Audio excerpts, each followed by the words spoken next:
So, big welcome to our live audience for Digital Health InvestorTalk. I'm your host, Steven Wardell, managing partner of Wardell Advisors, the digital health advisory firm, and the author of The Future of Digital Health. Wardell Advisors is helping digital companies address issues around growth, fundraising, create sales, and strategic alternatives by giving you more options in today's challenging environment. You can follow me at x.com/Steven Wardell. Our show today is on how to prepare for your next fundraise. So what's going on in the fundraising market, steps to take, how to position yourself. Our guest today is Michae Kisch. Michae is a three-time digital CEO and founder. Currently, he's the managing partner of the Range Global Health Tech Advisory Network that helps early stage startups bridge the experience gap by matching and expert advisors. He's also the host of the podcast Focus Forward. You can connect with him on LinkedIn or go to his website, therangeadvisors.com. So why don't I do a quick check-in just with our audience? Can you see and hear the stream? So just testing if our audience who let us know. If they have any problem, then we'll try and address any problems. So this show is being recorded and will be included in my podcast series called DigitalHealth InvestorTalk. Subscribe for our podcast on Apple and Spotify. This is not investment advice. We are not investment advisors. First off, here's the format of our show. It's 90 minutes long, and right now we'll spend the first half discussing the news and the macro picture and some other topics. I will be taking your questions throughout on the LinkedIn text chat. So, Mike, welcome to the show. Steve, thanks for having me on. Great to be here. And can you please introduce yourself, especially the areas most relevant to our topic for our audience? Sure. I think as you mentioned, so I've been in digital health for the last 12, 13 years. Founded another number of companies in areas like hearing health, sleep health, and was most recently the CEO of a company called heatlh, which developed the first optical continuous blood pressure monitor. So kind of taking a transition away for a little bit of time from kind of running companies, and now I'm primarily working with early stage startups between pre-seed, Series A, and providing advice in a number of different areas, and really working with them on helping them build out their teams by matching them to expert advisors in sort of all the areas that a kind of scaling health tech team would kind of need access to expertise. So everything from commercial to market access and reimbursement to regulatory and clinical strategy. That's great, thank you. So now we'll move on to our first topic, which is macro news. And for our audience, feel free to jump in by a news topic or asking a question in the chat. So yes, the macro story. The big question on everyone's minds for the last 2 weeks has just been: is the Fed crawfishing? By which I mean, are they backing out of what they had done before? So they raised rates aggressively to the risk-free rate at 5%, and then they spoke of stop raising rates, and then they spoke of how they raised 3 times by the end of the year. Everyone assumes that means 3 actual cuts, 25 basis points per cut. And now, Fed Chairman Powell seems to be waffling on this issue. We have at least one inflation print come in hotter than expected. Larry Summers, who is being kind of seen as a wise man and also a truth teller, raised the possibility of further rate increases. He's the only one I've seen doing that. The street bond market very much wants to see rate cuts. So I guess either in which based my thesis of digital health invested improving substantially by the end of the year on the Fed cutting rates 3 times. And so I'm a little less, I still hold that prediction. I'm a little less confident in that prediction. We've got Fed cutting rates and also war and also inflation as being, dark horses out there. So I think you've captured it. I think, it's important for people in the startup ecosystem to understand that what federal governments do as it relates to monetary policy seems very abstract and far away. But the reality is it is deeply interconnected with the startup fundraising ecosystem. So it informs, what limited partners are willing to invest and how much money they're willing to allocate. Therefore, it impacts venture capital firms, their ability to raise that capital and then to deploy that capital. So it kind of all rolls downhill. And obviously, when interest rates are lower, when there's more optimism around that, you generally see capital deployed more freely and more widely. And that, I think, was certainly the situation we were in a couple of years ago. And now we've seen this contraction. But hopefully, as inflation comes under control, we will see kind of a lessening of some of these monetary policies, and it will begin to infuse some more capital into the early and later stage startup ecosystem. Thanks. And so, and I'm gonna try to address a volume issue here.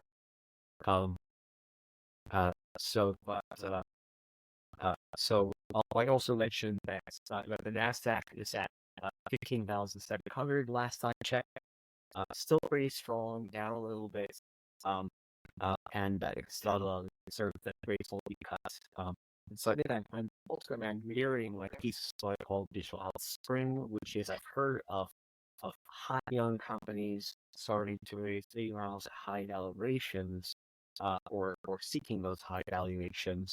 And so I this is pointing to the favorite companies have great fundamentals, selling into inflection points and cloud margins head for break even. These companies are going to start doing the first easy to open their checkbook for them. And so I think I can still keep into my thesis of digital sprint. Like any macro thoughts from you? I mean, I think a great example of this is MIDI Health today just announced a $60 million Series B. And that was right on the back of a $25 million Series A that they announced last September. So, I think the positive spin to put on this is that there is still a lot of capital that's in the system. It's just being more selective of where it's being invested. But when you have a good company with a good team, with a good product, and you have a well thought through commercial model, and you understand sort of who's going to pay and how things are going to be reimbursed, I think there is still a pretty significant amount of dry powder out there that investors are willing to deploy. It's just they're going to be more cautious, they're going to take longer, and they're going to subject you to more rigorous due diligence than maybe they did back in 2021 and 2020. That's great, thanks. And I just changed up my audio. Mike, does this sound better to you? Yeah, a lot better. I think the audience is probably going to be thrilled about that as well. Great. So then moving on to our next topic, industry reports. So Mike, are there any reports that you especially like, that you follow, that you have seen come out recently? Any findings that you want to bring to our audience? I think the most recent one that was interesting to me was Stanford released their annual AI index. So they've been doing this for the last 7 years. And to me, it's kind of the definitive source of truth as it relates to the evolution of AI. Sort of, individuals' attitudes, opinions, regulatory oversight. So that just came out. And I think there were just, some interesting things relative to healthcare. One was just the rise in AI regulations. So if you go back, 5-6 years, there were effectively almost no regulations around AI. Now there's a fairly significant number. It's grown 56% in just the last year. I think the other sort of, element that I took away from the study is that there are now 139 AI-related medical devices that have been cleared or approved by the FDA. So I think for those who have been in healthcare for a long period of time, everyone's cautiously optimistic about AI. Everyone sees lots of potential, but we know as an industry, we're generally a laggard in the adoption and deployment of technologies, largely because of how much evidence generation is required before this is going to be adopted. But I think these are, some good examples of sort of the maturing of the regulatory framework and the willingness for some of the regulators to really work with industry, work with startups to support new novel technologies that obviously are going to hopefully have, a significant clinical impact. So that's a really good report to point to. And I would say to our audience, just a call for any other reports that you want us to react to here, but just thinking aloud, what do you think are the important regulations of AI that we'll see? So I'll throw two out there. The first I can think of is ownership. So I think famously, OpenAI, which has been a trailblazer in generative AI, they may have simply scraped the web. They have scraped the web of many private musings and pieces of information. They may have scraped the web of photographs that are owned by someone, of stories that were written and published by the New York Times and are theoretically owned by the New York Times, and treated that as training data. And so I think we'll see regulations about ownership come out that are addressing this interesting area where some say that nobody owns data that's used for training. You only own your own output, and you can claim others can't copy as their output your output, but you can't stop your data from being used for training. That would be an interesting framework if that passed. So, for example, you can't sue Picasso for, as a child, having seen art that then led to his creating his own unique art later in life. That was his training. You can't take that away from him or sue him for that. But if he made art that copied other people's art where the output did, that would be a no-no for him to do. So that's one area. The second is kind of where human life is at stake. And here, I can see AI being allowed to be autonomous and having a lower regulatory threshold in areas where human life is not at stake.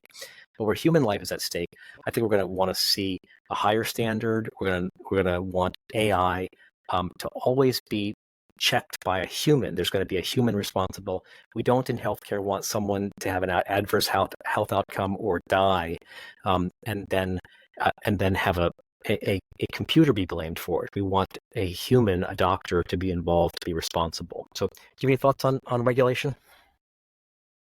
Well, I think if you look at a couple of current trends, you look at, the number of clinicians who are leaving practice. So we have a labor shortage. You look at the rise in, various chronic conditions, the, increase in the rate of cancers. There's just a greater burden being put upon traditional healthcare at the same time that you have fewer people to deliver that care. So there's a breaking point here, and the logical solution is to be able to use things like artificial intelligence to be able to kind of bridge that gap and to not displace the human clinician, but to basically enable them to deliver more care, be more efficient in their delivery of that care. So I think that's clearly where this is going, and we've seen this now in the radiology space for the last half decade or more, where you've really seen pretty significant adoption of AI.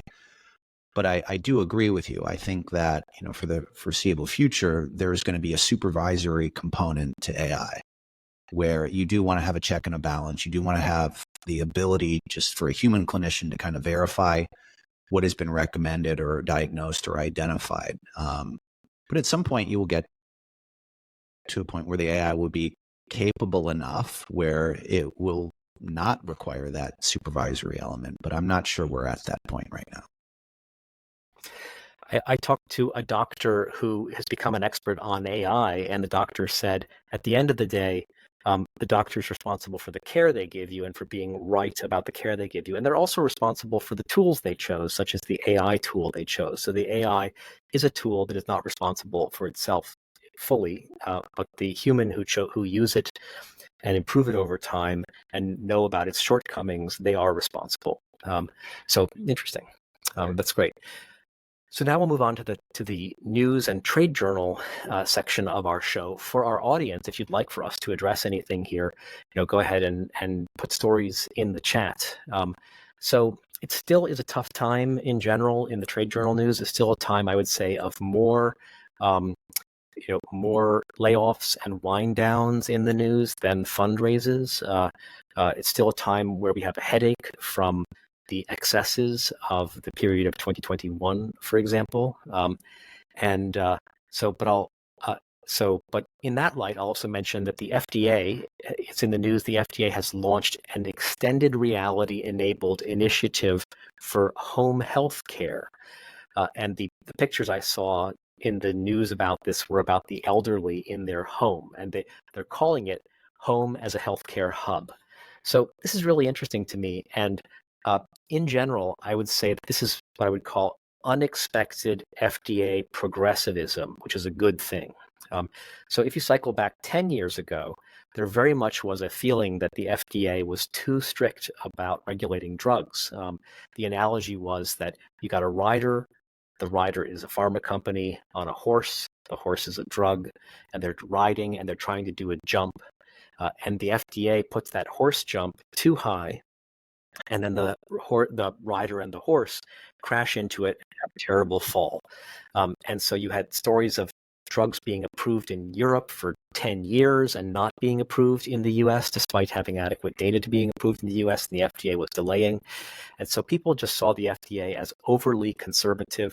This was also the case with the ACT UP protesters who wanted more drugs to fight AIDS. They said, we're literally dying, and the FDA is quibbling over minor side effect issues while we're dying.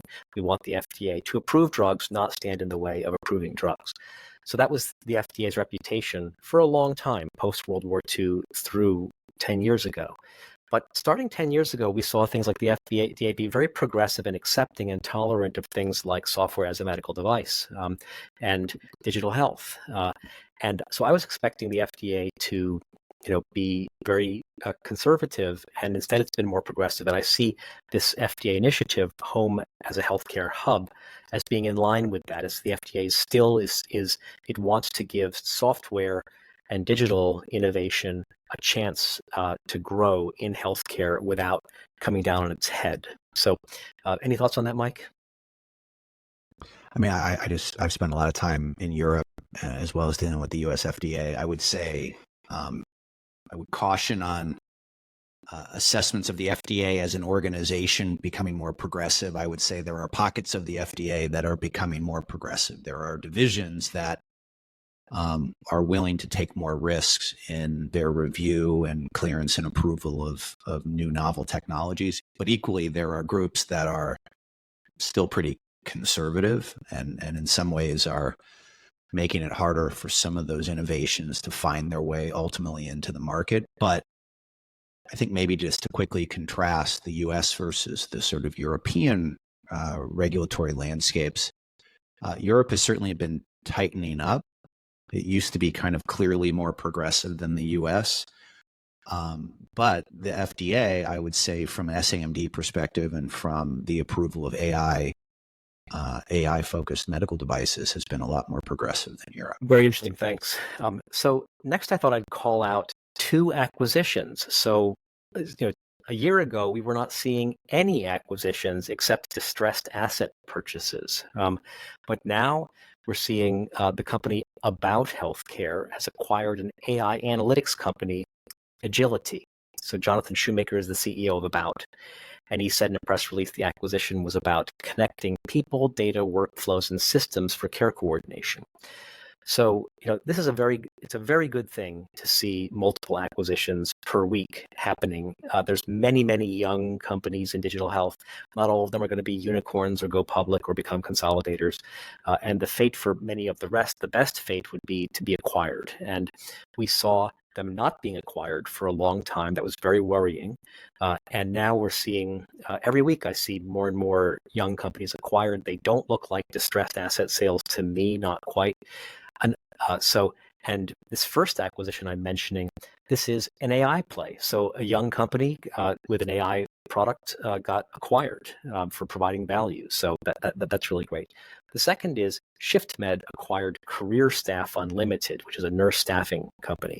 Again, no price disclosed. Todd Walrath is the CEO of ShiftMed, and he said this was about filling out the capabilities of their workforce platform.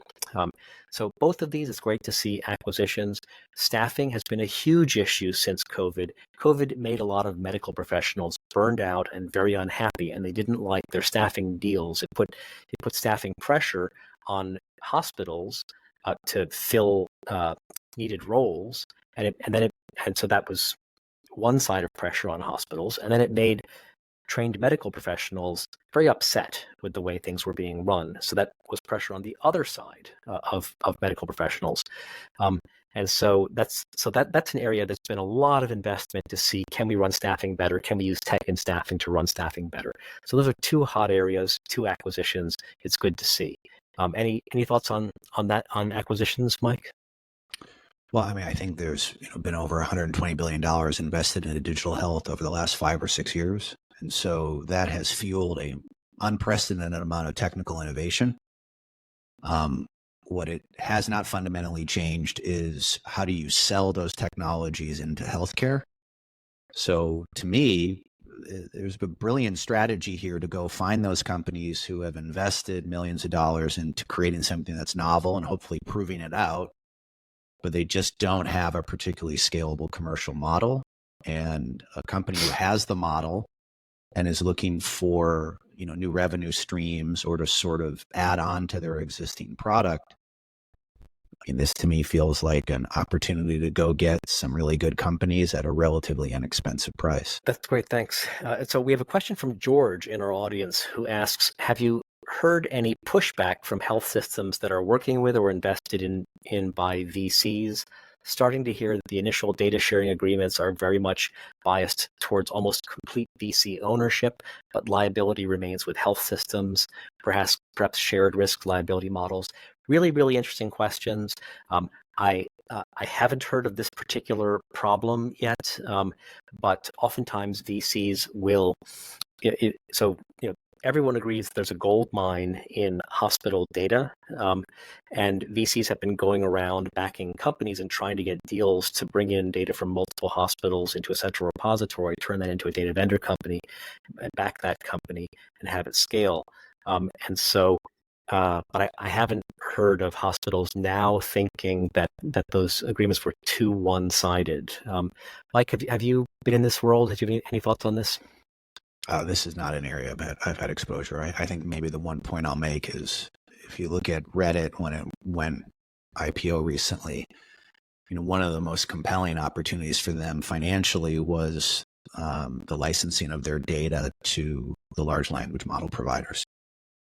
And, it's a huge amount of potential revenue. I think it's hundreds of millions of dollars a year. So it'll be fascinating to see how this kind of evolves, because it does feel like there's a massive amount of data that's dramatically underutilized, that somebody needs to figure out how to gain access to without obviously violating any of the rights of the individual who the data belongs to. So thanks. Yeah. So I think a way to look at it is hospitals are the originators of health data, and they may have contracts today that they don't like. But probably one of the main results of this AI revolution is that the originators and owners of data are going to be great beneficiaries, whereas the people who have the chips are not going to be the beneficiaries. The people with the large language models, that there's going to be some value, but not a whole lot there. But there will be a great deal of value with people who own the data. So maybe there's an opportunity for hospitals to renegotiate those contracts for their future data and capture more of the value. So then I'll bring my last trade journal story is just a great story here. So Summer Health, a digital health company offering 24/7 pediatric help to parents with a text-based companion to the family's pediatrician, announced that it had raised a $12 million Series A round. The CEO of Summer Health is Ellen Da Silva. The syndicate just wowed me here. The syndicate is the lead investor is Seven Wire Ventures, Alyssa Jaffe there, and returning investors like Lux Capital, Sequoia Capital, Chelsea Clinton, Alinda Gates. So this is clearly the most pedigreed deal I've seen in a while, and it's just a Series A deal, just a $12 million Series A. But great story for the company and the founder, and I've been saying, where are these investors? Where are the pedigreed investors, the big famous mainstream U.S. Digital health investors like Seven Wire and Sequoia? And here they are, and Lux. And here they are, they're investing in Summer Health. So it's good to see. We've seen a lot of deals happen where a corporate venture fund that doesn't usually lead has stepped up and has led, or where a regional venture fund is leading the deal that's not well known, or a non-digital health venture fund has been found that will lead the deal. But here we have the syndicate returning in force. This is another more evidence in favor of my digital health fundraising spring thesis. And also, I'm intrigued that there's text-based work here. I know when I had young kids, my wife was constantly texting her friends. And if you're holding a child in one hand, you can actually text on your phone with the other. And so this text-based may have found a good medium with parents of young kids, or a good demographic there. And I think we're headed towards a future of more care provided by asynchronously by text, which has the potential to be very both still customized, still personalized, but more efficient and more convenient and less costly. So everything to like about this deal. Mike, any thoughts about this deal? No real thoughts about that deal. Excited that they raised the money. Excited to see people putting capital to work. That's great. So did you have any trade journal stories you wanted to share with us? I mean, I think the two interesting financings that I saw recently, one was a couple of weeks ago, was BioLink, which is a San Diego-based sort of bio-wearable. Think of it as a Dexcom G7 or an Abbott Freestyle Libre, but it's got a smaller sensor. It doesn't go as deep into the skin, and it's measuring glucose, but it's also measuring lactate, ketones. So as a big acolyte of continuous monitoring, really excited about this product, excited about the money they raised, and also excited that, there's a lot of very complex technical and scientific aspects to this. So it's not an easy business, but they were able to raise a pretty significant round. The other sort of exciting financing, which was just announced today, I mentioned earlier, was MIDI Health, which also has kind of a rock star roster of investors. And this is a virtual clinic focused on premenopause, menopause. So it's female founders focused on sort of female health. So just excited to see those types of businesses raising money. And this was, they raised their Series B within about 4 or 5 months of closing their A. And this is, premenopause, menopause is probably not, I think it's fair to say, like a super sexy area of healthcare, but it's a necessary one that's really been underserved, underdelivered. So I think it's another great example that if you have a great team and you have a great idea and you've got the right execution of the product and it really helps people, and I think what's important for them is they seem to have a very clear reimbursement strategy. The money's there. It will find you. And so wishing them success. But that was some good news to see today come across the PR wire. That's great. And also, it's interesting that Emerson Collective is the backer there. So there might be some cause, some high quality cause investing happening there. Yeah. So I think one thing, maybe just the final comment on this is, if you've been in digital health long enough, and you can kind of go back before 2020, we're in a much better position than we were, as recently as 4 or 5 years ago, because the number of investors, the diversity of those investors, is significantly improved relative to where we were, 5, 6 years ago. So there's just more investors, more people willing to deploy capital into healthcare at early stage, later stage in Europe, Asia, US. So, it's certainly easy to get a little bit down given how challenging things have been for the last 2 or 3 years. But, I'm an optimist, so I like to bring people back to the fact that there has actually been a pretty significant evolution in the kind of fundraising market for digital health over the last decade. We're in a better place now than we. So thanks. And so George has asked a question: do you see data privacy being used as a differentiator for future digital health or tech-enabled services companies? So this is a really interesting question, and I think I would compare here Apple to Android. And Apple fundamentally sells devices, and they're including in that an explicit promise to give you more privacy.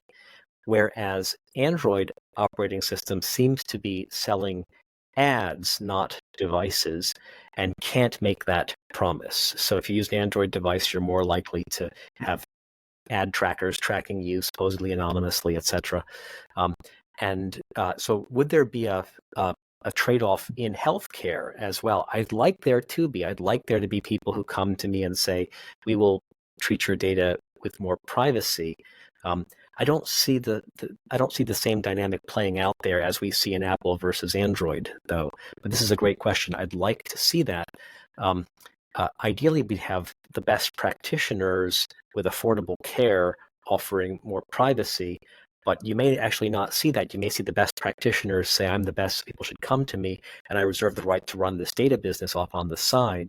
And you're going to have to pay more to have privacy.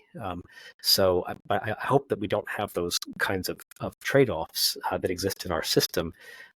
So currently, effectively, providers own the data, even though, and I'd like to see that data be truly owned by patients, just like those famous the cancer cells that live forever and don't divide that came from a donor patient.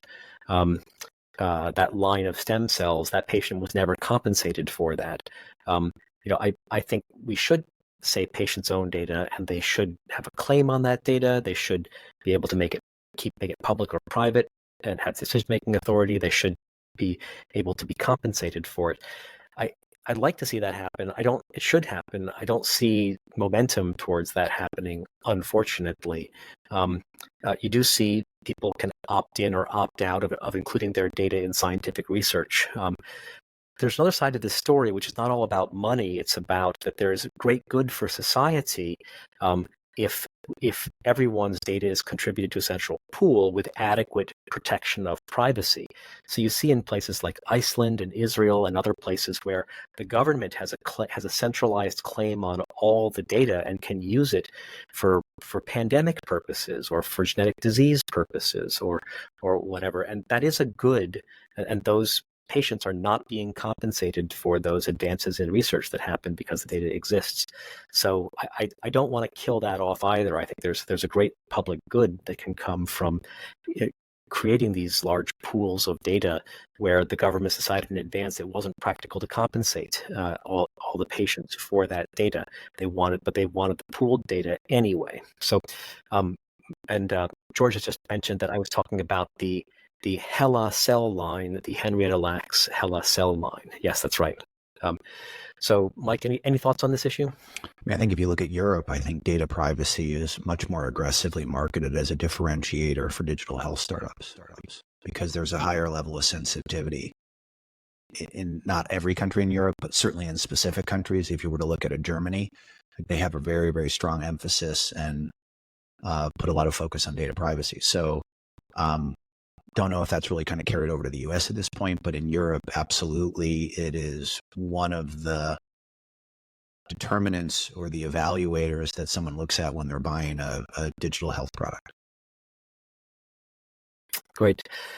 So here I'm going to skip to our inflection points discussion. So for inflection points, here we're talking about major trends that are either happening right now or they're foreseeable in the near future. And are we before the inflection point or after the inflection point? And if we're before the inflection point, then entrepreneurs could jump on this trend.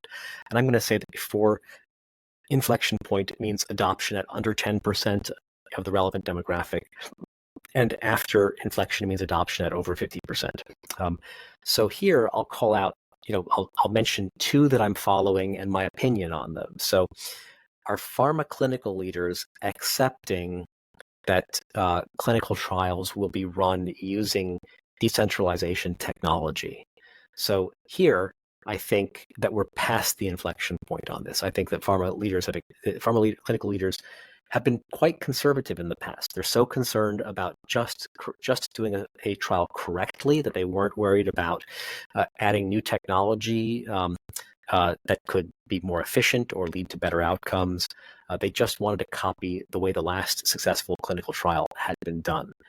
So here I think that because, among other things, COVID turned clinical trial sites into infection zones. And so pharma clinical leaders had to adopt decentralizing technology. So I think we're past the inflection point on that. And the second one I'll mention is patients adopting asynchronous care. So I think this is really intriguing. We've seen care used to always be done in person in a clinical setting. Then we saw it shifted to telephonic calls, to video calls on a desktop or later on a smartphone, and now we're we may be seeing asynchronous care. So an example of this is someone may want metformin not because they're diabetic, but they might want it for enhancement reasons, or they might want an erectile dysfunction drug and be too embarrassed to talk to their primary care physician about it.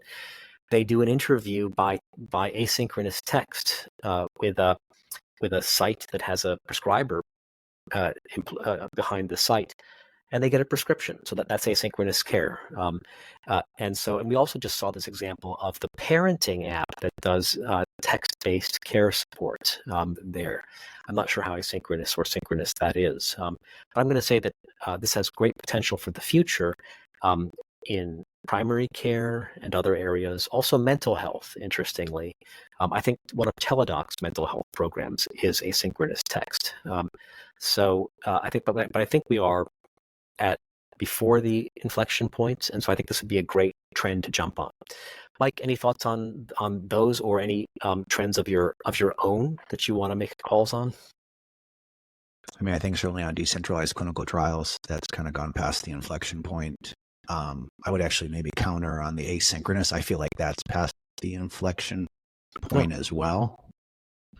I don't know, I just think about the number of services that I interact with now that are asynchronous. Which may just come down to the fact that I don't want to deal with people synchronously, so I just opt for the asynchronous experience. But I do think there's a lot of people who kind of like that, and I think asynchronous is kind of more on your terms, more on your timeline. I don't know. I think there's, one of the trends that I'm watching and paying a lot of attention to is we have all this wonderful home health data that's being gathered from smartwatches, home blood pressure monitors, glucose monitors, and it's what's going to be done with it.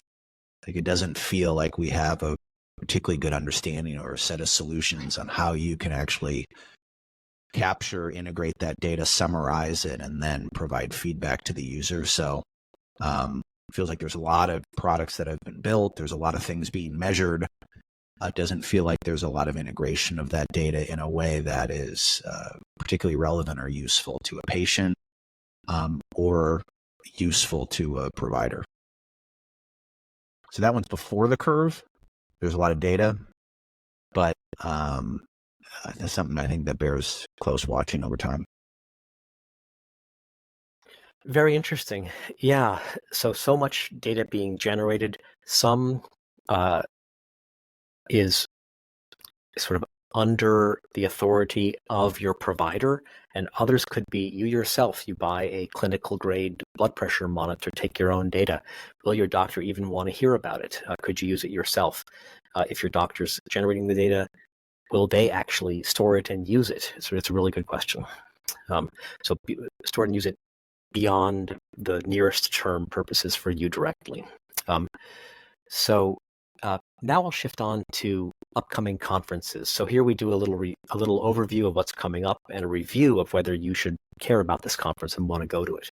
So I'll mention, really interesting conference in New York, the HIT Lab Innovators Summit. So this is a major digital health academic lab in New York, and they're affiliated with Columbia, I think, and they are doing their annual conference. So it's an interesting conference.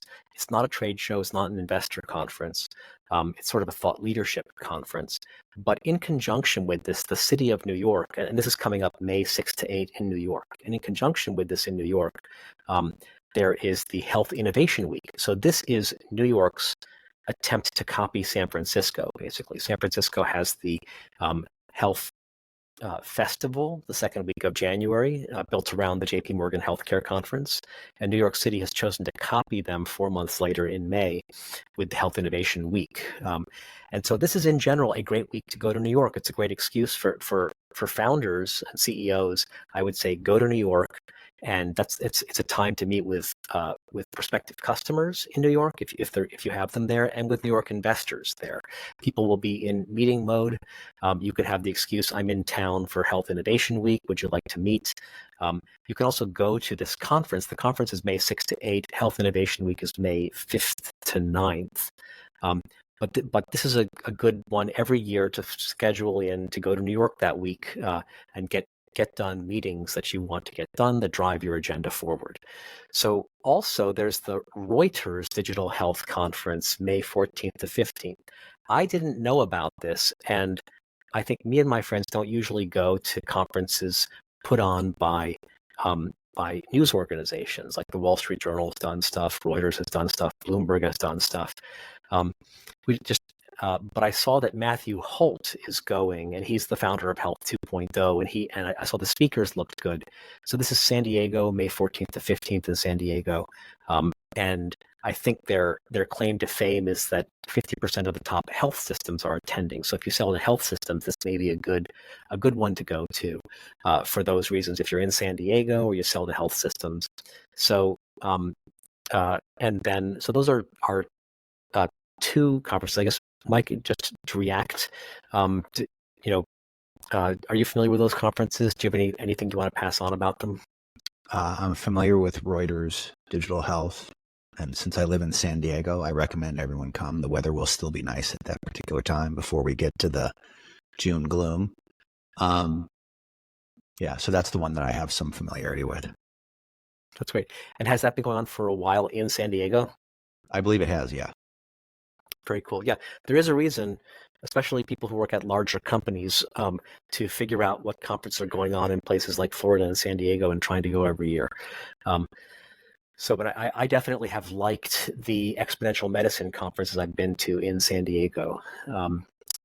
So let's see. The next I'll mention is that there is the Health Innovation Congress is coming up May 29th to 31st. And this is in Washington, D.C. So this is a good regional conference or national conference if you're in Washington, D.C., and they have a focus here on healthcare payers and providers and political speakers. But this would be a good place to go to understand political debates and also meet with payers and providers. So that, and finally, there's the Digital Healthcare Innovation Summit East. This is June 5th to 6th in Boston. This is one of my favorite conferences of the year. This is 6 months after JP Morgan. And this is an independent investor conference on the East Coast. So if you met with investors at JP Morgan in San Francisco in January, it's great to go and meet with East Coast investors at the Digital Healthcare Innovation Summit, June 5th to 6th. It's sponsored by a number of venture funds, including, I think, Flare, which is in town here in Boston. And people just praise the quality of the programming, and lots of VCs attend. And so this is a conference you can go to and get meetings with VCs, typically New York and Boston VCs at this conference. It's worth going. And I have a discount code again this year for this conference. It is DHIS Social 1524, DHIS Social 1524 for a 15% discount off the ticket. So those are the upcoming conferences in April, May, June that I know of that I wanted to call to our audience. If our audience has any questions, and Bob, thanks for that comment. Bob's asking if I can type the conferences in the chat. I will. But Mike, any thoughts about conferences? I generally have like a conference window that runs from health through about HIMSS or LSI, and then I go on break.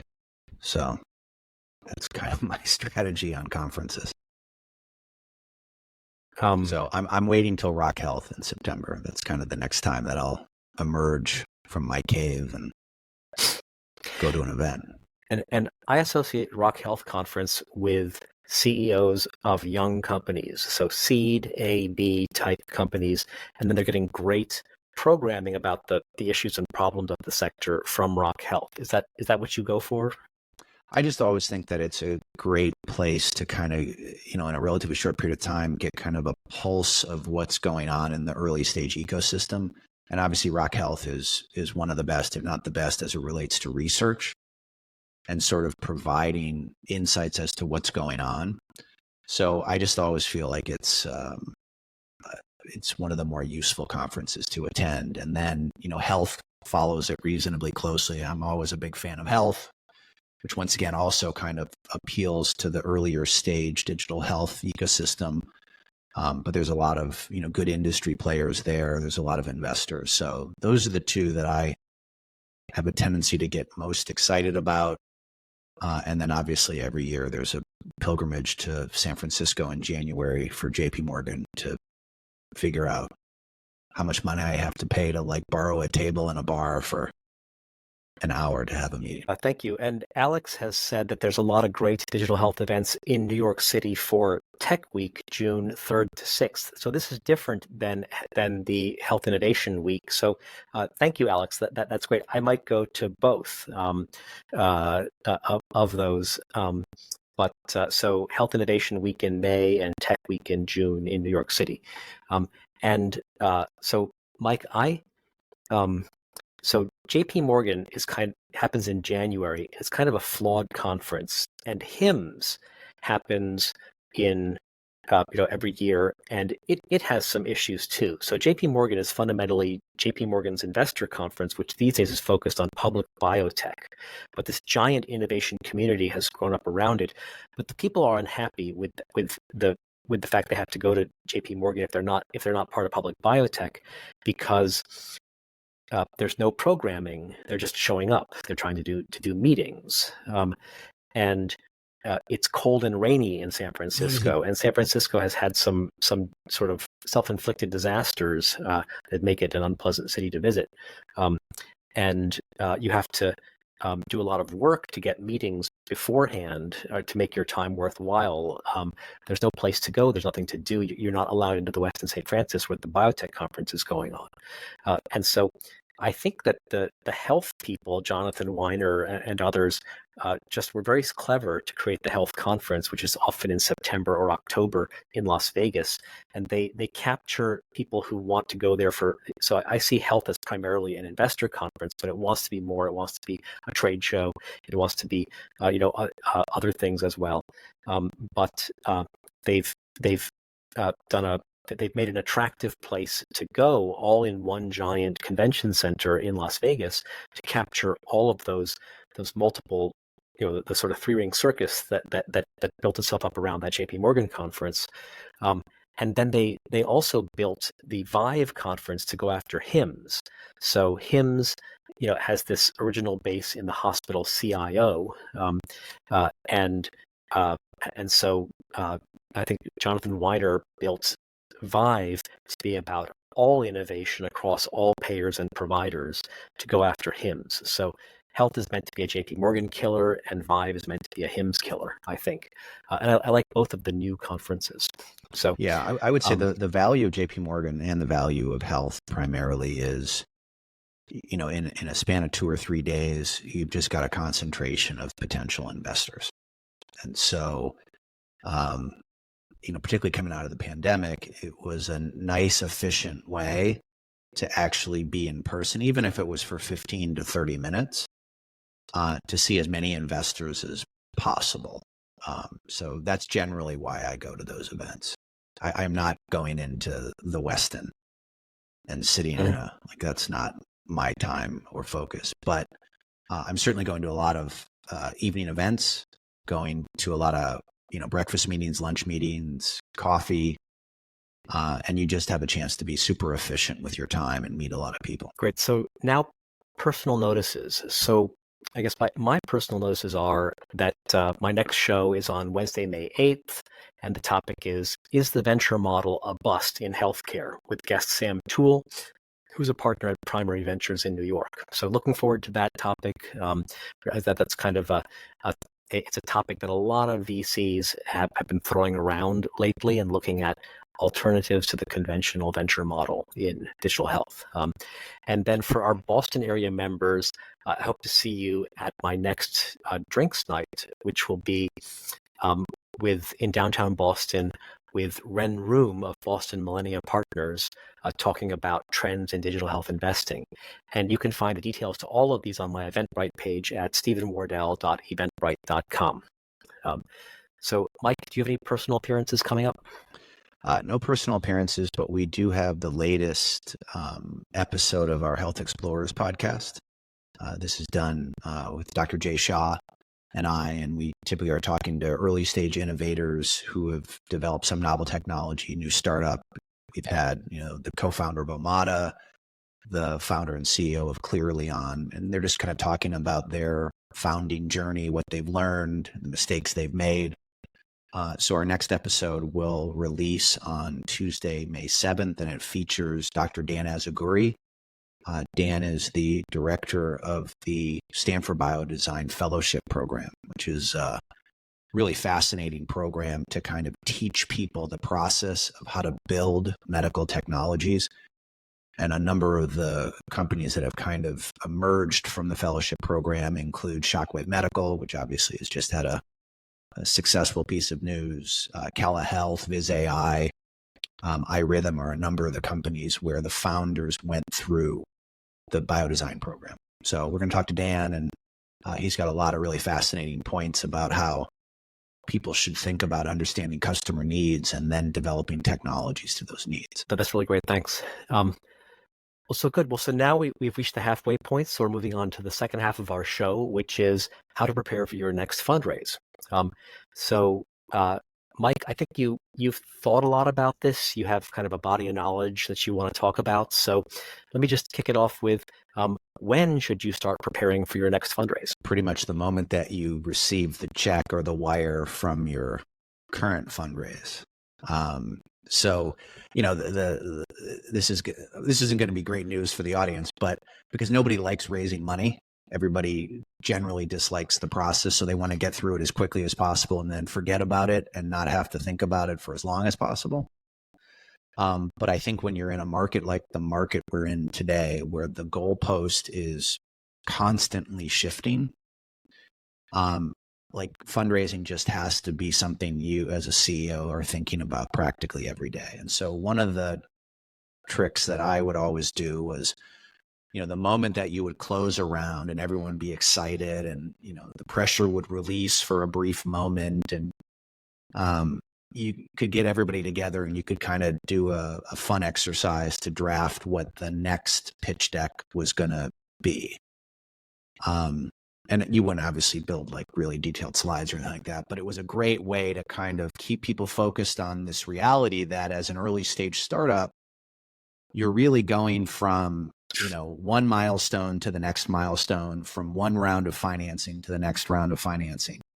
And it doesn't get any easier as you go along that journey. And so you've always got to be very clear once you get money on how you're going to use that money, what you need to accomplish, and what needs to be accomplished that's going to be, exciting and motivating to a new set of investors. So I have always been of the belief that the moment you close a round, you kind of begin thinking about the next round. And the reality is you're only going to have 24 months between the close of one round and hopefully the close of the second round. And so you just don't have a lot of time. And you've got to be super efficient and really aligned with your team that the dollars you have are being put towards the priorities and initiatives that are going to move the dial the most. And so you've had a first row seat to how the fundraising process has changed over the last 24 months and become harder for CEOs. And so how have you seen it change? How have investors' expectations changed? Well, I feel like we're in a position where we've sort of returned to something that more resembles normalcy. If we go back to 2021, early part of 2022, I just think there was a very sort of aggressive stance by most investors. Like they wanted to deploy capital. They were willing to accept, risk in a number of different areas of a business.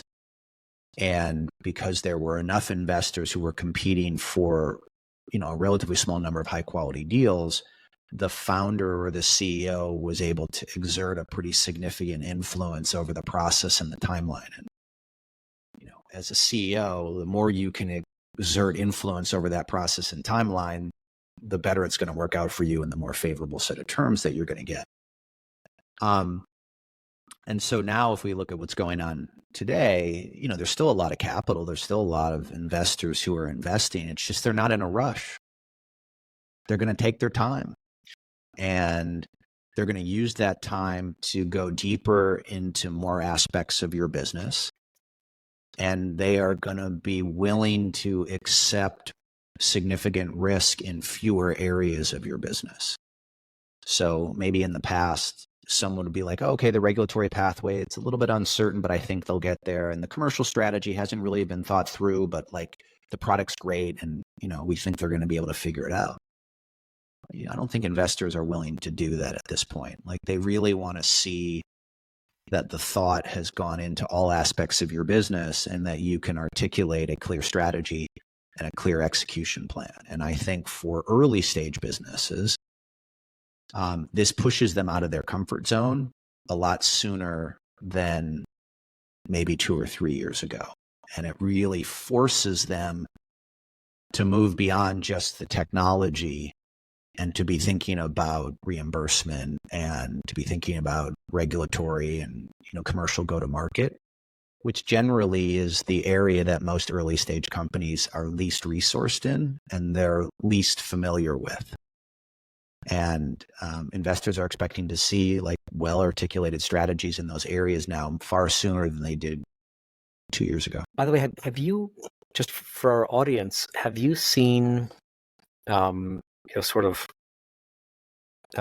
simple summaries of like where you have to be in order to be considered for a seed round or a Series A or B? Or do you think it varies too much? Because I've heard investors claim that they have what it takes for an A round 2 years ago, and now it's being viewed as being too early. But any numbers you've heard of for those, or just any sense? Are you hearing the same thing about companies that would have been considered ready for an A round being considered to be far too early for an A round now? Yeah, I mean, I think this is a small sample size, but like if you're going to transition from the A to the B, I think they want to see you're getting close to $10 million worth of revenue, depending upon the business, once again. And that was not where it was 2 years ago. 2 years ago, they would have accepted 3, 4, 5, with a good growth rate, with a reasonable good understanding of unit economics, acquisition costs. But now you're just, once again, you're seeing the investors kind of have more discipline and have a higher bar for the companies that they're willing to invest in. And I think a lot of that is coming from the fact that investment committees are just a lot more aggressive now in reviewing these deals.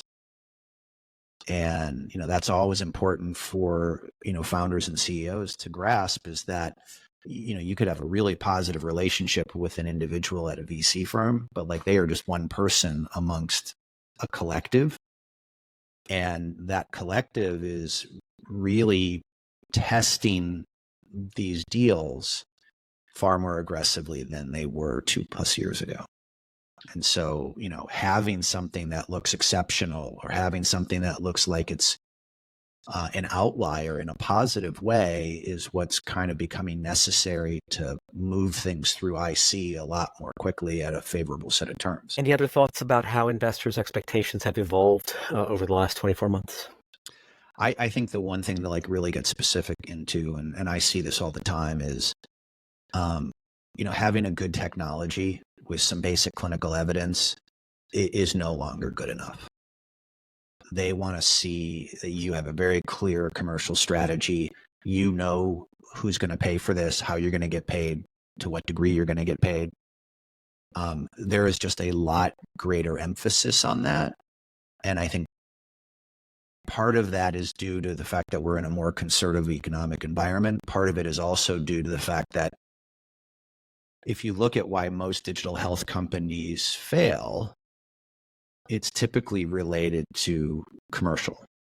And so you now have enough cycles through the investor community where they've seen and they've learned that the real risk for a lot of these businesses is related to commercial.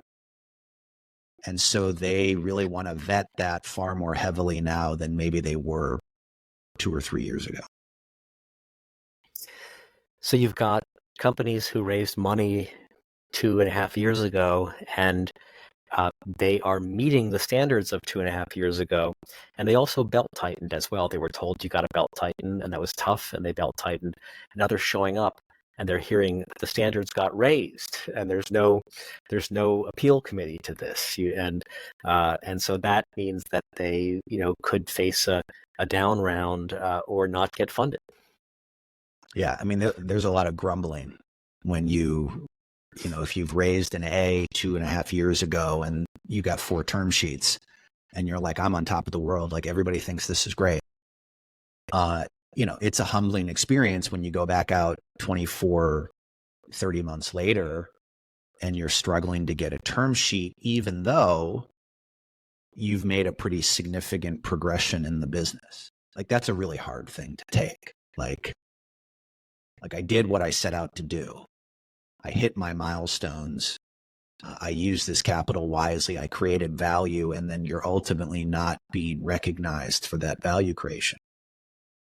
It's really hard. Like, it's not a fun place to be. But the advice I always give to early stage entrepreneurs is, what happens now doesn't matter. This is what matters is what's going to happen over the next 3, 4, or 5 years. And so you just have to expect that there's going to be blips and there's going to be sort of downturns, but like, you need to make sure that you have capital and you have the ability to keep pushing the company forward. And at some point, hopefully, if you're lucky, your company will continue to progress, prove itself out, and you'll hopefully time it right where the market environment trends back to a positive, optimistic one, where your valuation multiples will go up, where M&A activity will increase again, where the IPO market will open, and hopefully you're well positioned when that ultimately happens. But like, you've got to make sure you survive long enough to ultimately get to that upturn in the future. So I talked to someone recently who told me that he is seeing a kind of a bifurcation in the market. So in general, leading venture investors are saying things are still too uncertain. We're being cautious. We've slowed down our number of deals per year, and we're also, we're not going to give you full credit for being ready for Series B. We're treating you like you're still Series A. And that's the vast majority of companies. But then you see and hear in the market companies that get large rounds of enthusiastic venture participants at high valuations. What are they doing right? So I have a thesis. I'd love to get your reaction to this thesis, and I'm going to suggest that what they're doing right. First of all, it's merited. It's not fake or mistaken. It's merited. They are selling into one of the biggest pain points. Basically, great fundamentals. They're selling into one of the biggest pain points of a buyer who has a lot of money. They're a market leader in doing that. They can show they'll have high margins at maturity, high gross margins at maturity for that. They're scaling rapidly because they've really found product market fit. And then the last element often is that it's a multi-time founder who's made money for these investors before. And that made a couple of them eagerly jump in right away, which then allowed them to put together a syndicate on their own terms. But is that what's going? Because that was not always the truth. 2 years ago, there was a lot of silly stuff happening 2 years ago, which we're still suffering from a headache from today. But was that a good summary, or would you say there's more to it than that, or there's kind of a magic that's hard to quantify, or am I missing part of that story? No, I mean, I think that's pretty accurate. I mean, I think maybe to simplify slightly, I think really good to great businesses still can raise money pretty easily. And so all of the things you listed off to me are attributes of a really good to great business. And so, once again, if you can get in front of an investor and you can show them, a really compelling, unique team that has unique expertise and has the experience of successfully starting, scaling, potentially exiting. If you have a really strong clinical team that has some unique expertise, if you've translated that into a compelling product that your customer really likes and keeps using and is willing to pay, consistently for, if the payment model or business model, makes sense and it's got a good path to lifetime value. If you have kind of a clear path for reimbursement, if there's an existing code structure, like if you can prove all that stuff, which, I'm making it sound simple, not, that's all very, very complex and difficult to do. But yeah, if you can do that, like you'll be like MIDI Health. Like they raised $85 million in the span of 6 to 7 months, and they check all of those boxes. And I think they're a good example. If you can check a majority of those boxes, investors are willing to write you checks. And I'm sure that they probably had a pretty competitive situation where a lot of investors were trying to get into that deal because they recognized it as a company that was on the right trajectory. Very interesting. Thank you. So let's see. And for our audience, now's a great time. So Mike is a great fundraiser. Now's a time for you to post questions in the LinkedIn chat. And we'll give priority to those questions. So you see a lot of pitch decks. You help pitch VCs. What are the biggest gaps that you see in early stage pitch decks? Well, here's a standard digital health pitch deck. So it starts off with, here's a big problem. And it defines that problem and the scale of the problem. And then it says, traditional healthcare sucks at solving this problem. And then it says, here's this wonderful new technology we've developed. Let me walk you through what the technology is, blah, blah, blah. And that's like 2/3 to 3/4 of the pitch deck. And so the gap is investors have a more, I would say, comprehensive interest in the business these days. And so, yes, they want to be emotionally connected to the problem you're solving. They want to make sure the addressable market is large enough. They want to make sure your technology is a compelling solution. But they want to hear you pay a lot of attention and talk a lot about how are you going to price it? How are you going to get paid for it? Who's your customer? How are you going to reach that customer? How is this going to translate into a compelling financial business? And what does that pathway look like over time? So there's a semblance of hope that you've constructed this in a way that you can get to profitability sometime in the next, 4 to 5 years. So invariably, when you look at, certainly pre-seed, seed, even Series A, a lot of their decks are very minor incremental modifications of their previous round deck. Like the basic flow is the same, and they've got a little bit more data, but the decks don't really reflect the fact that the investor is expecting them to make the transition from tell me about the technology and the team to tell me about the business and how you're going to scale. And that is almost every deck that I see. That's kind of the trap that it falls into. And that's where I spend a lot of time with them on, look, you could be a pre-seed and a seed stage company and you may be pre-revenue. So you may not have a commercial team, which is an appropriate place to be given the stage of the business. But that doesn't mean that you cannot articulate a commercial strategy and be able to intelligently talk about that with investors. And, I think that's the area that, candidly, most founders are coming from a clinical, scientific, technical background. They're very well versed in those areas. They love to talk about it. They're super knowledgeable. It's an area of comfort. We've got to get them out of the comfort zone and be willing to talk about the business side that maybe they don't know as well. They don't have as much interest in some cases, or they just haven't put as much thought into it, given everything else that's on their plate. Very interesting. Yeah.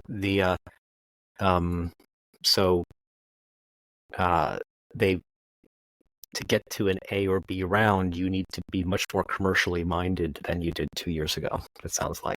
I think even at a pre-seed round, once again, I'm not equating commercial strategy with revenue, particularly for regulated businesses. But, one of the things that I always talk to people about is you're developing a product. You should be developing a product through the lens of who is your customer? What is the need that they have? What are their incentives? How are they compensated for the use of that product? How would they pay for it? So a lot of the thought process around the commercial component needs to be done a lot earlier in most companies because it needs to be a critical input into the actual product strategy. But what typically happens is people develop the product for years, and then they're like, I finished the product, now let's think about commercial. And I advocate to people that that's the wrong way to do things. You need to come at this from the perspective of who is your customer, what are they interested in buying, what problem are you going to solve for them? That should be one of the first things you figure out, and it should be the thing that drives a lot of the definition of the product strategy and the requirements. If you want to have a more seamless transition from product development R&D into being a commercial stage company. Thank you. So Bob in our audience asks, any comments on investor brokerages that connect founders with potential investors and charge a 2 to 5% commission fee? Do you like it, not like it, and why? Yeah, so it's an interesting question. So I'm going to come at it from the perspective of an investor. So, an investor, particularly at an early stage, is investing in the CEO and the management team and the founders.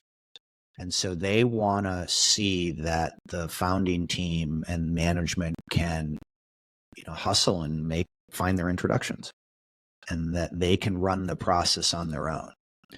So I think you have to understand that in the early days, when an investor is evaluating you, like a lot of it's still pretty abstract and still in process, but they want to say, look, is this a team that can really attract capital, attract talent, build a successful product, scale this? So I think you always have to be mindful of the fact that when you are working with others to help you in the fundraising process, you need to do it in such a way that you're still front and center, and you're still driving that process, and you're still seen by the prospective investor as the one who's capable of leading that process successfully. And I think this becomes really important for like scientific and technical founders because A, your ability to demonstrate you can do that is going to get you funded. But B, what it's also going to do is it's going to allow you to sit in that CEO chair for a little bit longer. Because if you prove that you can't raise that money as a technical or a scientific founder, the investors are at some point going to advocate for moving you out of the CEO seat and bringing in a professional, experienced CEO. And so for people who do want to retain that role as the CEO of the company that they've founded, one of the pieces of advice I always give them is then prove to investors that you have the ability to lead that company through, fundraising and through its growth stage. Great. Thank you, Bob. Great question. And for our audience, now's the time to ask any last questions you have for Mike. So to kind of bring it back around to the title, how should a CEO on this call prepare for a fundraise? I think part of it is, when you're working with the team and you're setting priorities and you're, monitoring the progression against those priorities, like you always want to have fundraising, in the front of your brain.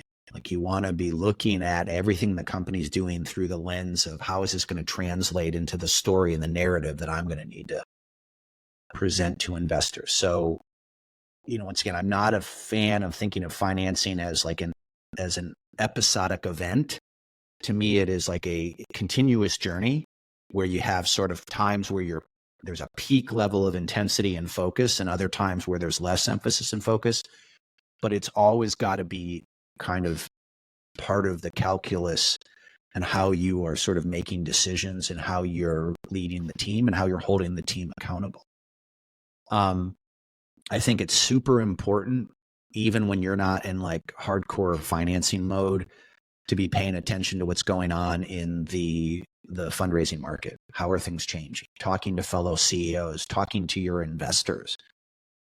You want to be able to track as quickly as possible whether or not there is a change in the fundraising environment. It's getting better, it's getting worse.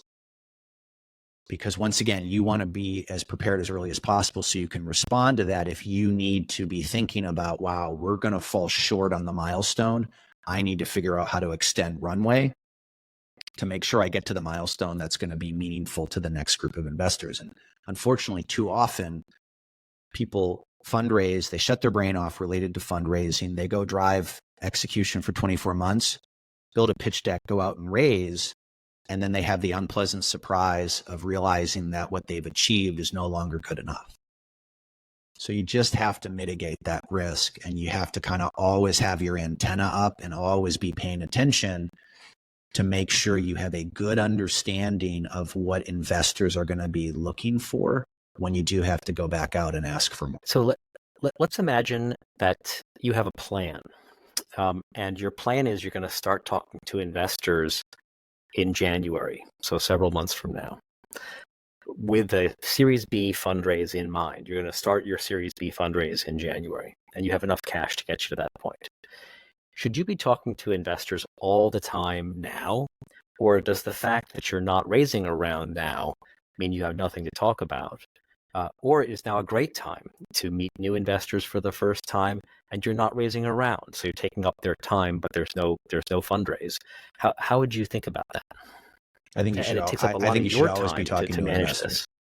It can be informal. Doesn't have to involve a pitch deck or like I'm asking for money from you, or it could just be about education.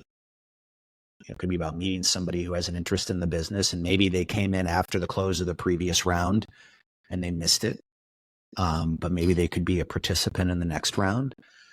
I think as long as it's not a massive distraction from what you need to do to operate the business on a day-to-day basis, I think it makes sense to build those relationships and have them warm so that when you need to go raise the next round, you're not just starting from a hard stop. Like you've already got some momentum. You've already got a bunch of people who have expressed interest that you can kind of turn on when you say we've now transitioned from we're not raising to we're going to get ready to start a formal raise. And if you do that the right way, you'll be amazed how often you can actually get a preemptive offer by an investor who is, they really like the business. They don't want it to go to a formal raise where you're engaging with lots of investors and you're creating a level of competition for the deal. So you may get the best of both worlds, where you get a big infusion of capital for relatively low effort. And you don't have to do all of the months of preparation for a formal fundraise. And equally, you don't have to do you don't have to be as open with the investment community on what you're doing. Every time you go raise money, every time you share a pitch deck, that stuff is going wherever it's going. And so that's always one of the risks when you raise money is it's a great opportunity for competitors to kind of get an internal view as to where you're going and how you're doing.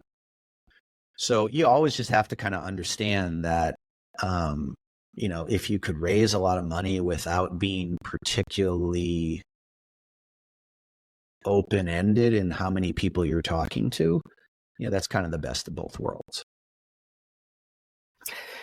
Let's imagine a scenario where you're in a niche and you've identified 10 funds who have invested in other companies in that niche, and you're in that niche. So theoretically, these are the best 10 investors to invest in you. However, they may believe they have a conflict of interest. So you have to guess whether they think they have a conflict of interest. They might even take your pitch deck and send it to the CEO of a portfolio company they're best friends with, or something. And then there's other funds, and they have shown they haven't invested in your niche. Therefore, they have not shown a strong indication that they will invest. Therefore, they're less likely than these 10. How do you make a distinction there? Do you avoid all 10? I have an interesting rule that I apply to think this through, but how would you think about that? And my rule is that they invested in a named portfolio company. So if you have pitched in a beauty contest against that named portfolio company, then this venture fund will never invest in you because they are committed to that portfolio company who is a direct competitor of yours. So you can be a very close competitor, a distant competitor. The measure I use is, have you both pitched for exactly the same customer?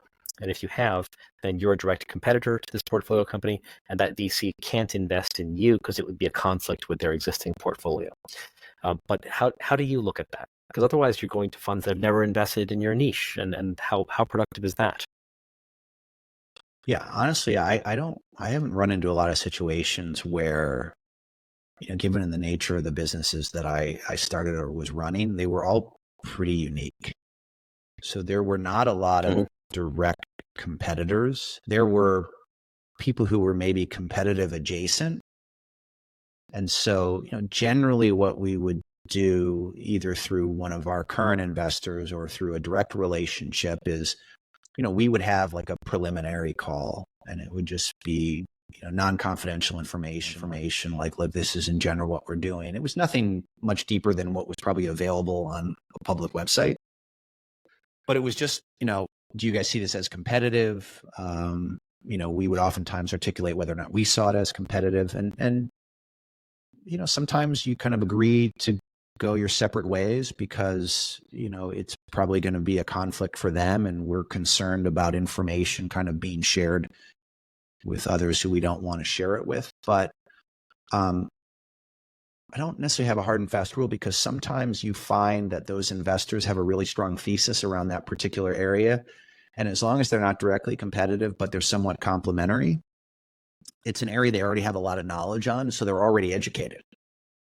And they may be able to look at your solution and go, wow, I've learned a lot about this space. Your solution is like a really logical fit for a problem within this space that we've been seeing with the other company. So I generally, just sort of reveal information kind of in layers until I have a level of comfort that the investor really has serious interest in your business.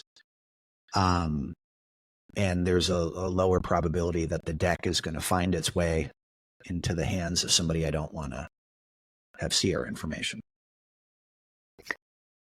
And we have a question from Lillian, which is, how long to start the process before you need the money, understanding that it is a continuum? I mean, I would say maybe just to be really specific here. I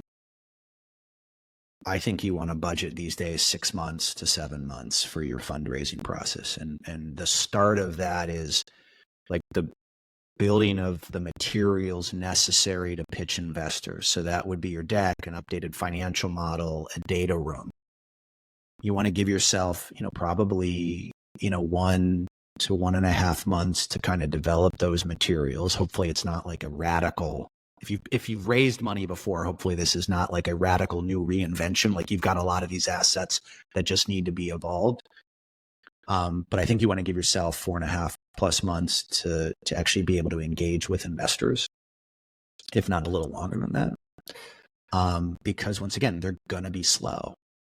And it's harder and slower to find a lead now, and it's harder and slower to find followers to kind of join a syndicate. So you've got to give yourself a pretty significant amount of runway to be able to do this. And Eric asks, how best to target and maintain the right investors other than those who have invested in your space?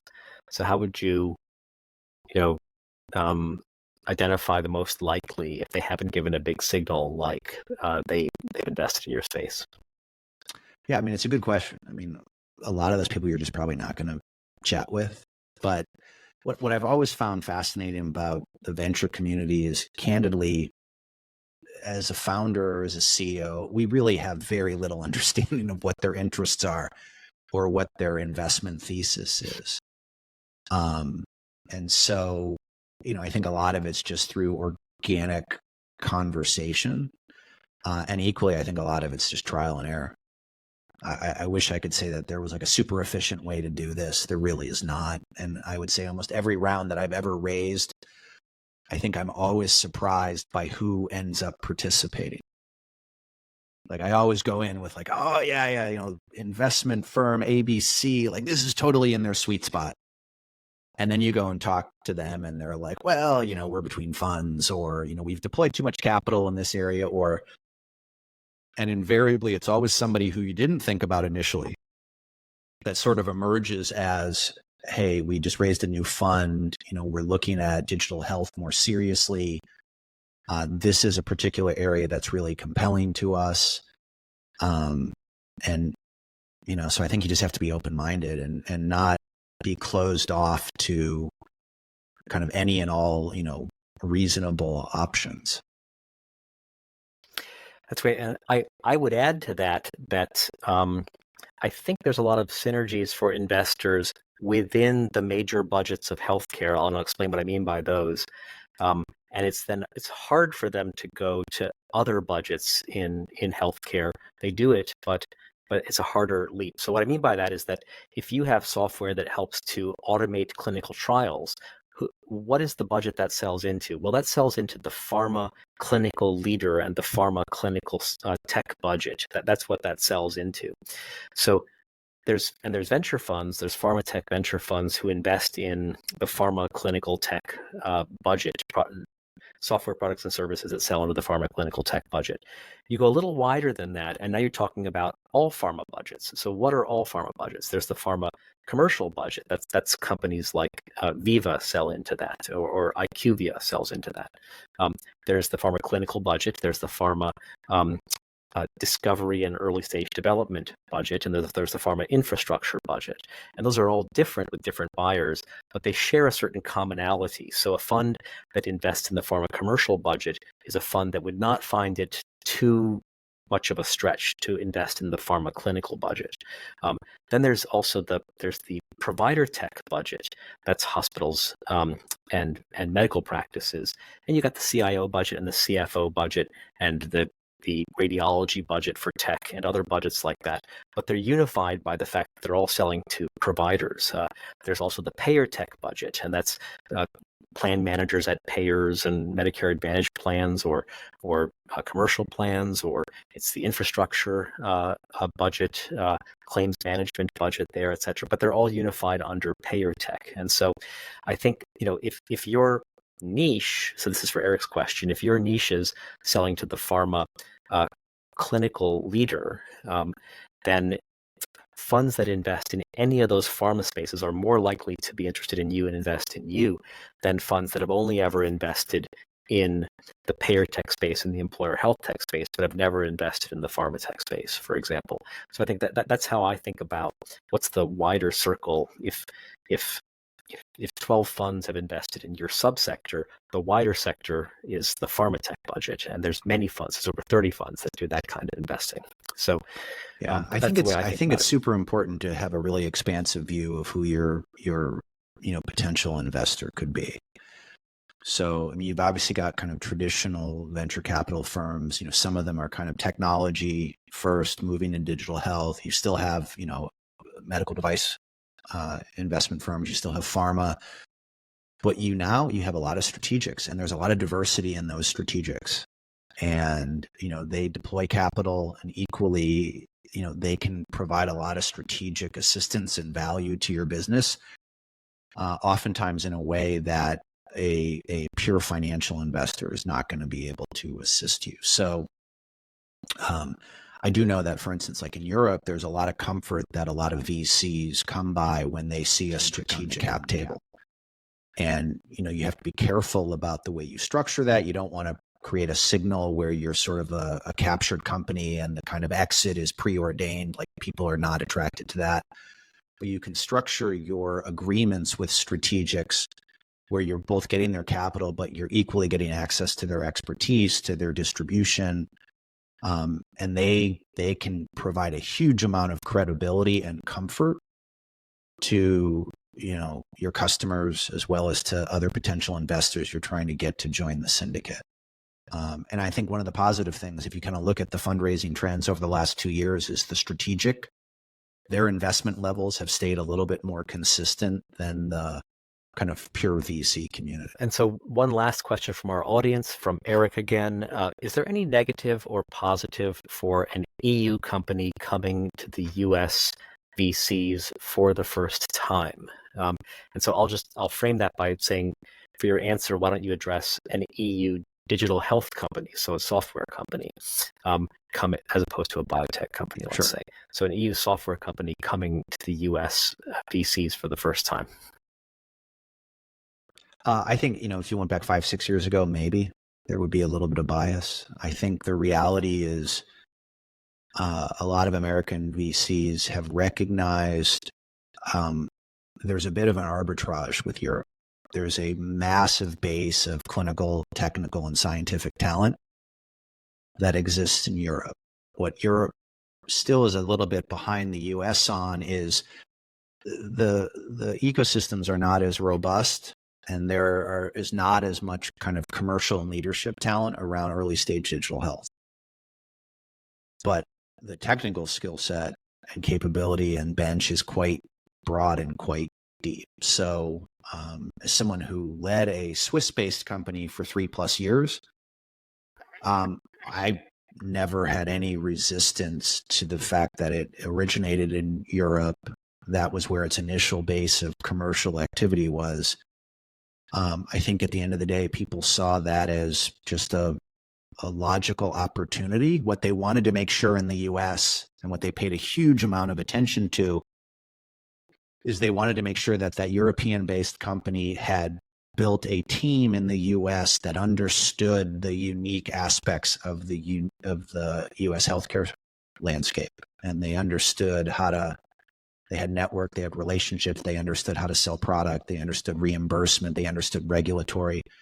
So there'll be a heightened emphasis on kind of checking the boxes on those areas that are specific to the US. But I wouldn't say that there's a bias or a degree of concern about products or technologies originating in Europe. I think people are viewing that as a great opportunity now. So we're running out of time, but let me ask you, Mike, sort of what I'll call the question of the show, which is that I talked to a lot of VCs and a lot of company CEOs at JP Morgan, and they said at the time, the fundraising environment is terrible, and we think it will remain terrible for the next 12 months. And then at Vive, I talked to another good number of CEOs and VCs, asked the same question, and they had the same answer. Fundraising environment is terrible. We think it'll remain terrible for the next 6 months. Now, since then, I'm actually making a call. I think it will get significantly better in the next 6 months. I'm calling it over 25% better as measured by number of deals in the next 6 months. And I'm basing that on issues like the Fed stopping raising interest rates and the stock market indices at all-time highs, and funding is back for biotech, which is an adjacent area that people look to. And we had a big IPO of big tech recently, so I think that changes the market dynamics. But what do you think? Next 12 months, is fundraising terrible and going to remain terrible for the next 12 months, or are we going to see what I'm calling digital health fundraising spring, which is a significant improvement in the next 6 months? I think there's going to be an improvement. I don't know if I would qualify that as significant. But I think, once again, it's just important to keep in mind that there's a larger base of investors out there who are willing to invest in digital health tech companies. There is a lot of dry powder. So the money's there. This isn't like going back to 2014 and 2015 where there wasn't a base of investors and there wasn't any capital. So you just have to understand that while it's out there, the bar has been raised. There's kind of a flight to quality, and you have to challenge yourself and challenge your team to be able to deliver even more than perhaps what you were originally expecting. And if you can do that, I think we've seen a number of examples, we've discussed them today, where investors are still willing to invest, and they're willing to invest pretty significant amounts of money in still early stage companies. Great to hear. Well, thank you so much. And we're going to have to wind down here. But thank you so much for coming on the show. And it was great to hear about your experience in this. Thanks for having me, Steve. This was a lot of fun. So you've been listening to Digital Health Investor Talk with host Steven Wardell, and thanks to our guest, Michael Kisch. Our next show is on Wednesday, May 8th. The topic is the venture model a bust in healthcare? And our guest will be Sam Toole. So we're looking forward to seeing you then, and you can find out about all our upcoming events at stevenwardell.eventbrite.com. Thank you.